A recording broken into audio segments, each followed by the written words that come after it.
It is extremely shocking and unbelievable. The stench of death in these stories is inevitable. Victim or perpetrator? Who is the cause? Why would an adult starve to death or take poison and force innocent children to follow suit in the name of faith or religion? This is a classical case of brainwashing, and in this day and age, maybe, just maybe, it's beyond redemption. Not unless we open our eyes to these realities. It all begins with a faithful sect segregating itself and adhering to norms or ideals which are unique to them or which are only known to them. And then they end up believing in a lie so much that they're convinced it's the truth. And this lie that became the truth eventually becomes death, and they perish. I am KM, and this is all about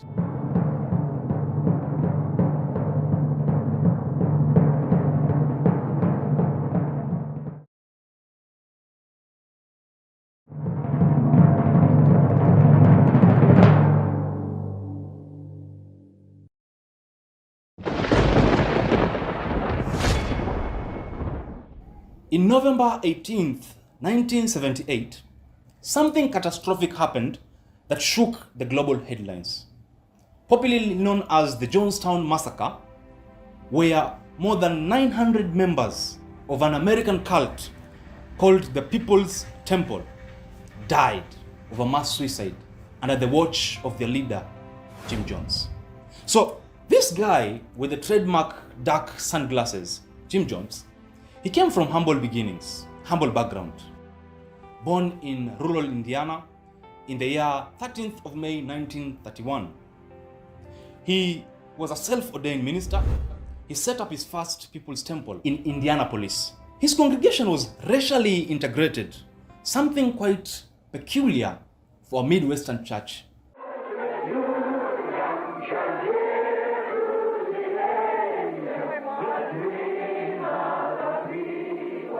In mid-1960s, say 1965, he moved to Northern California, settled in Redwood Valley, Mendocino County.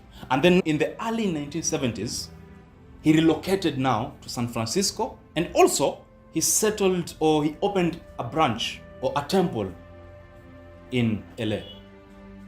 Now, it is in San Francisco where he found favor and approval before the eyes of public officials and the media because he donated money to various charitable causes. And then he aided them during the election time. For example, in the mayoral election of 1975, one candidate by the name George Moscone, he was able to win because of Jim Jones' influence and also the votes from the members of his temple.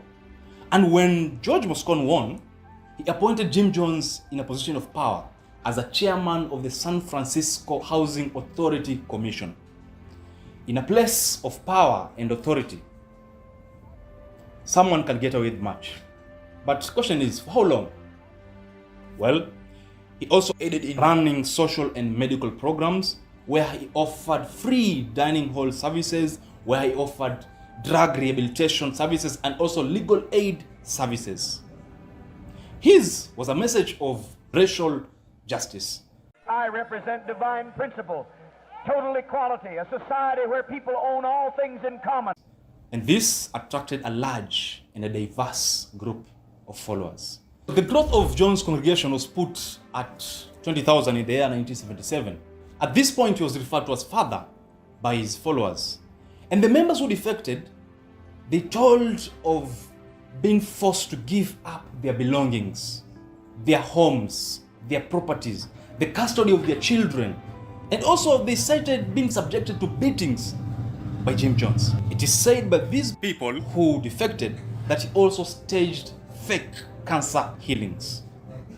Now, with looming investigations and speculations, it increased media attention. Jim Jones decided to leave US and he headed for Guyana, and he invited some of his members to follow him to Guyana, where he promised them a heaven on earth, a place of peace, a place of racial justice, no discrimination, a place of freedom and bliss, away from media scrutiny, a socialist utopia and a paradise. In 1974, a small group of John's followers went with him to establish an agricultural cooperative in the jungle in the nation of Guyana, termed as the People's Temple Agricultural Project. It was built on over 3,800 acres of land located 240 kilometers west of the Guyanese capital of Georgetown. You may ask, why Guyana? Since it was colonized by the British and gaining independence in the year 1966, it was the only country in South America with English as its official language. By 1977, more than 1,000 people joined James Jones. By the way, he had an agreement and had established a good rapport with the Guyanese officials to facilitate this.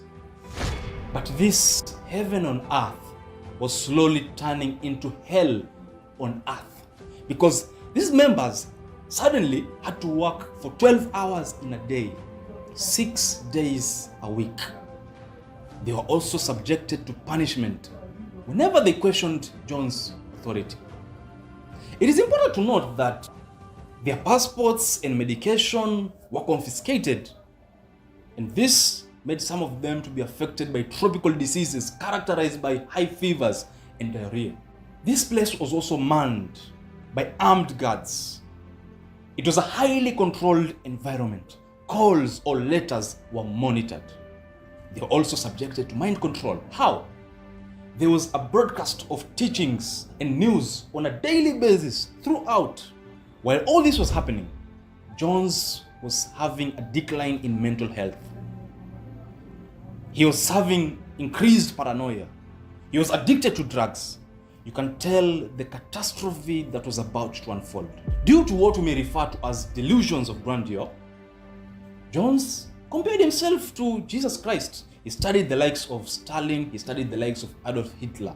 He had established himself as an unquestionable authority, and he had distanced himself away from the media. He had kept away from the media.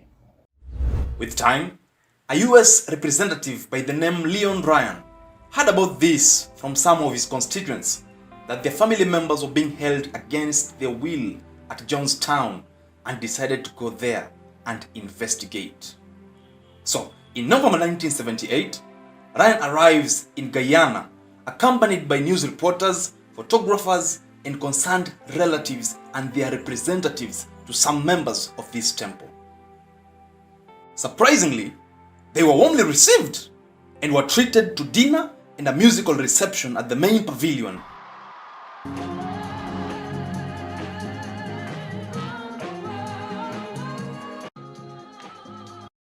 But it is during this visit when some members informed Ryan that all is not well. On November 18th, the following morning, Ryan sensed danger and he left with some members who wanted to defect.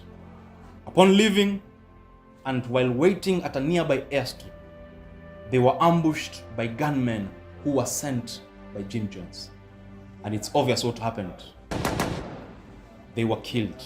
Ryan was killed. A photographer, a cameraman, and reporter from NBC was also killed, and also a female member. With this happening, Jim Jones decided to play victim. And he informed these members that the soldiers will come and they will torture them and unleash terror on them. And what were they supposed to do? Is to commit what he called a revolutionary act. We didn't commit suicide, we committed an act of revolutionary suicide protesting the conditions of an inhumane world. So he ordered them to gather and assemble at the main pavilion to be able to commit this act.